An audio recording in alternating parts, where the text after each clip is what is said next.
ایک وقت ایسا ہوا کرتا تھا کہ گھر بسانے کے لیے لڑکا اور لڑکی بہت زیادہ جتن کرتے تھے. لڑکا نہ بھی کرے لیکن عورتیں اتنا جتن کرتی تھیں کہ کسی بھی طریقے سے کچھ بھی ایسا ہو جائے کہ ہمارا گھر جو ہے وہ بس جائے. اور آدمی بھی برے ہوتے تھے لیکن کریکٹر کے برے بالکل بھی نہیں ہوتے تھے.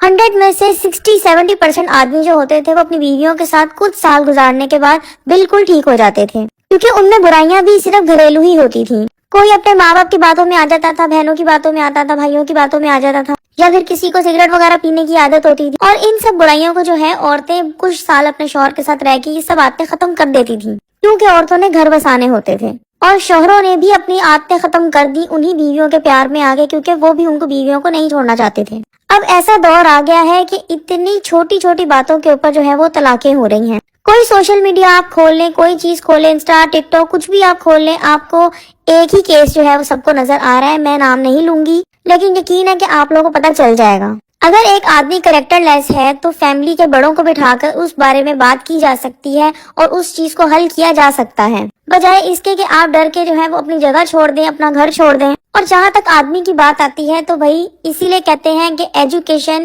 Is very important.